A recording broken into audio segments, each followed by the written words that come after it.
Et alors, il y a un autre grand, cette fois un grand de la mode, il s'appelle Jean-Paul Gaultier, qui lui aussi dit des choses très gentilles sur vous. Il a dressé votre portrait. C'est Edwige Moreau qui l'a rencontré. On l'écoute. Ah oui. Une chanson, elle serait la chanson, la première fois que je l'ai découverte, c'est-à-dire pour le Grand Prix de l'Eurovision, à force de prier.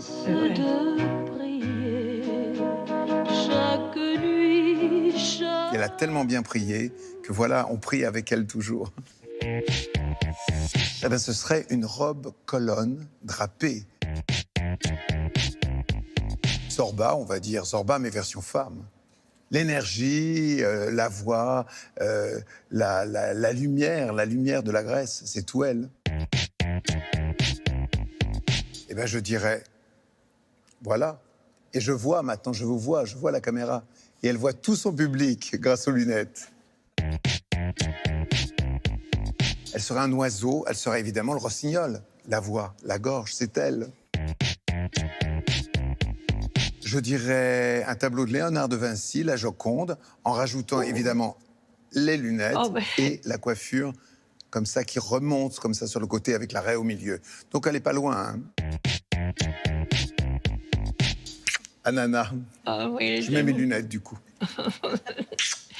Voilà, ce portrait chinois signé Jean-Paul Gaultier. Oui. Alors, ces lunettes, Nana Mouskouri, vous n'avez jamais voulu les enlever? Il y avait, voilà, c'est ça. Il y avait deux choses que je suis arrivée ici qui étaient graves. Il y avait mes lunettes, première chose, qui dérangeaient tout le monde, pas seulement en France, en Allemagne, aux États-Unis, partout. Ils disaient, mais Belafonte, c'était parmi les premiers qui voulaient que j'enlève mes lunettes. Et j'essayais de lui dire que je m'acceptais avec mes lunettes. Et pas sans. Voilà, c'est ça. Je ne pouvais pas être autrement. Mais comme une protection. Ça me protégeait. Et au début, j'ai enlevé pendant 3 jours. Et puis après, je lui ai dit, si vous ne voulez pas mes lunettes, je pars avec. C'est ça. Et il m'a gardé quand même. Il m'a gardé après. Et puis l'autre, c'était de m'appeler Nana. Parce que Nana, c'est le diminutif de Johanna. Et puis Nana, c'était des filles légères. Le contraire de vous. Voilà. Et puis vous savez, quand les gens commençaient à me connaître, eh ben, ils m'appelaient Nana, même les taxis. J'étais contente comme ça. Alors, je suis restée avec les deux, malgré que c'était 2 handicaps. Voilà. Et aujourd'hui, bien sûr, vous avez refait cet album. Il y a quelque chose qui ne pouvait pas s'arrêter. À un moment, on voit dans votre portrait que vous avez envie de vous arrêter. Oui, oui. Mais vous continuez aujourd'hui. Quand j'ai commencé à rentrer dans les 70 ans, j'ai dit, voilà, maintenant, il faut m'arrêter. Et puis après, je me suis trouvée toute seule.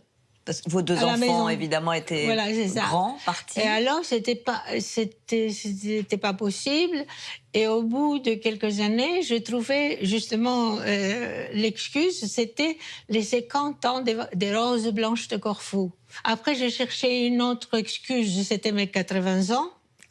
Voilà. Et aujourd'hui maintenant, je sais pas. Je vais dire, excusez-moi d'être revenue, mais je ne peux pas faire autrement. Non, évidemment. Je ne peux pas faire autrement. Je crois que la scène, c'est... Évidemment, si elle va m'arrêter, la scène toute seule. Et surtout, je ne veux pas tomber devant le public, c'est pas joli. Mais il faut avoir la force et il faut faire tout ce qu'il faut pour être bien sur scène et puis pour que le public soit content. Ils sont adorables, ils sont fidèles. Et moi, je suis fidèle à la musique, voilà. Donc c'est une double fidélité. Merci infiniment, Nana Mouskouri, d'être venue nous voir. Je rappelle donc que Forever Young, votre nouvel album, serait que vous serez à la salle Pleyel le 8 mars, avant une tournée en France. On va vous voir dans de nombreuses salles. Merci infiniment. Merci à vous. Merci beaucoup.